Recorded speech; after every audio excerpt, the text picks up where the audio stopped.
welcome. Yes, my friends. This is the Vintage Edmonton Music Podcast, and I'm your host, Rev Recluse, and welcome to the podcast. This is number 33 and a third of the podcast series, and I hope everybody's doing fantastic out there. This is a beautiful day here in Edmonton, Alberta. It is a late spring day. The birds are singing, the sun is shining, and I have all the windows open here in the Recluse compound, and I just hope you're enjoying the day wherever you are as much as I am.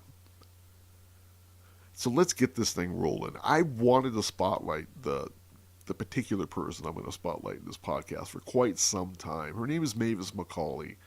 And if you were around the Edmonton music scene in the 70s and in the 80s, her name would have been the first, or one of the first people that you would have had on your lips. She has been an accomplished singer, songwriter, instrumentalist. She's been in her hands on a lot of bands in the Edmonton music scene in the 70s. She started out with a great band called the Daisy Hill Puppy Farm, which is a great name for a penis reference, by the way, if you don't know what that reference is for. Great name. Then she moved on to the Southbound Freeway in the early mid-70s, which is another big band in the Edmonton music scene back then. You'll see a lot of their ads on Vintage Edmonton. And right after that, she kind of went on her own for a little bit, and then always had her hands in the background of different bands of the late 70s, early 80s, including One Horse Blue, which she eventually joined in the early 80s. And she was very, very accomplished, very, very talented. So it's very, I'm very, very glad that I'm going to do this podcast with her today. Very pleased as punch, as they say. The first one I want to spotlight is the 1978 LP called Mavis McCauley. And Mavis, and the album itself, it's very, very well done, very slick, very professional.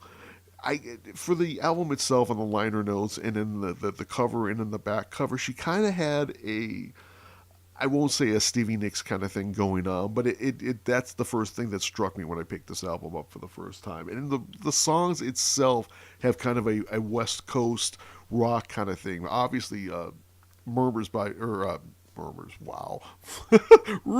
by Fleetwood Mac with a huge success in the late 70s, and I think a lot of bands, not only in Edmonton but around the country certainly, and around the world, kind of look to Fleetwood Mac and that sound to kind of replicate it in their own little way. And Mavis McCauley was much better than a lot of the bands and a lot of the artists that I heard out there. So the first one I'm going to play is a song called Sweet Cowboy, which is a little bit older than this album itself. This came out in 1978. Sweet Cowboy was a little bit before that. I believe it was 76, 77, I believe, if I'm not mistaken. And the second one I want to play for you is a great song by the Eagles. I love anything by the Eagles that's not made by Don Henley or Glenn Frey. I'm not for Fry, whatever it is.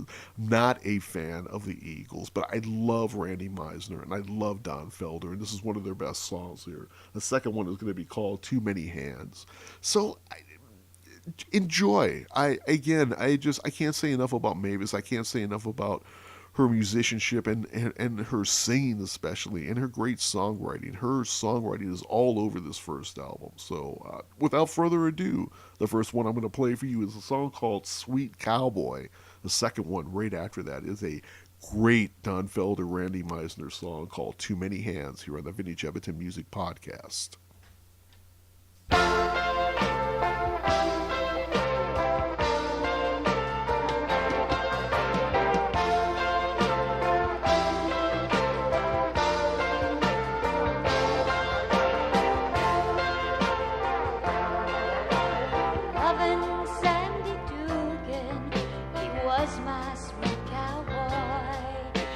Rode across on the late movie, survived on sudden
Welcome back to the Vintage Edmonton Music Podcast. That was a great song called Too Many Hands, written originally by Randy Meisner and Don Felder of the Eagles. And right before that was a Mavis McCauley original song called Sweet Cowboy. And again, she had her hands in a lot of groups and a lot of studios and a lot of artists and a lot of musicians in the Edmonton music scene, and especially in the late 70s, early 80s. She worked with Wes Dacus a lot, and of course, the executive producer of this particular record, and the next one I believe that I'm going to play for you is Wes Dacus. This is on the Veracruz Records, which eventually put out the One Horse Blue albums a few years later. And a lot of the musicians on this, Steve Pugsley, Gary Deere, Howard Steele, a lot of these types of people were also playing on the Southbound Freeway records and also the One Horse Blue records and a lot of other records in the Edmonton music scene during that time. So I really enjoyed that record. It was a little bit, I won't say unfocused. I believe that again they tried to kind of replicate in their own way the West Coast Fleetwood Mac sound that was so huge in the late 70s during that time. So I really like this next record that I'm going to play for you. It's a song or an album called Racer. It came out in 1980, again on the Veracruz label. If you looked at the record and the front and the back cover, again, you'll have a little bit of an idea of what's going on here. It has a very bright and I'm not going to say a new wave-ish kind of a feel to it from the cover anyway, but that's the first thing that I got. And I when I first put the needle down on the record, when I put it on the turntable for the first time, that's what I was kind of expecting. I thought maybe this was kind of a Blondie-ish kind of a new wave kind of a thing going on here, and it's really not. It's more I'm not going to say more traditional, but it's a little bit more subdued and a little bit more laid back, most of it anyway, compared to the first Mavis McCauley record that came out in 1978. The first song I'm going to play for you is the title track, again, a Mavis McCauley original. This is a song called Racer. And again, this is probably an anomaly for the record. It's a little bit more punchier than most of the other things that are on this record, but I really like this song. And the song is called Racer, the title track of the LP. The second one I'm going to play for you is a song called That's Hollywood, about Hollywood. And it's got a celluloid heroes, Ray Davis kind of a thing going on with it. It kind of harkens that other song also. And also a little bit of a French inhaler, Warren Zevon great song that has a little bit to go into it as well. So I really, really like this album. I probably prefer this one over the Mavis McCauley album, but your mileage may vary. So without further ado, this is Mavis McCauley from the album Racer. The first one is called Racer, the title track. And then the next one I'm going to play right after that is a song called That's Hollywood, here on the Vintage Edmonton Music Podcast.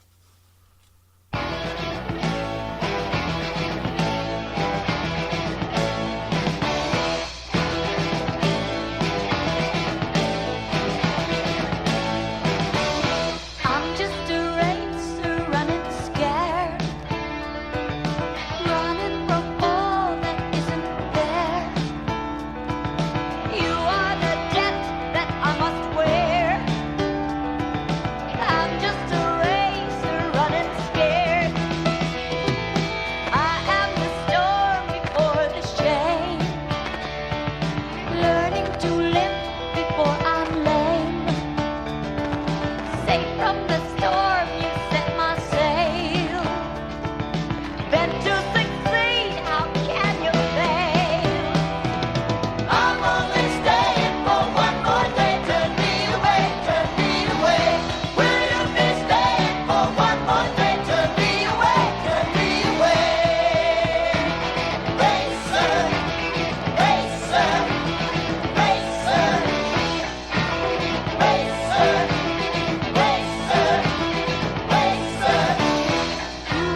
Welcome back to the Vintage Edmonton Music Podcast. That was Mavis McCauley from the Racer LP that came out in 1980. The song called That's Hollywood. And right before that, it was the title track of her album, Racer. And again, she had her hands on a lot of different bands and studios and scenes here in Edmonton in the 70s and 80s. And she was just so accomplished as a songwriter and as a singer especially. I was just pleased to punch the spotlight her, and I hope you enjoyed that as much as I did. So I think that's it. And until next time, I would be remiss, again, without saying that I am on iTunes. You can subscribe to me on iTunes. I am on the TuneIn Radio app. You can subscribe to me or favorite me there. I am also on Google Play Music. You can subscribe to me or favor me there. I am also on Podomatic, which is where I started. You can get my podcast is there as well. I have a YouTube channel, the Vintage Edmonton Music Podcast channel, that also has all of the old podcasts on it, and it will be an archive situation of all the podcasts. I also have downloads of Vintage Edmonton music that I couldn't play on the Vintage Edmonton Music Podcast for one reason or another. That's also on that YouTube channel. I have another one coming up. Dawn Valentine, if you're listening, I have the Jesus Christ Superstar one from St. Albert that's going to be coming up in about 3 weeks. It's going to be a full vinyl rip of this LP, and I hope you enjoy that. I know you've waited for this one for quite some time, and I apologize. It's going to be here. So without further ado, until next time, I'll see y'all later.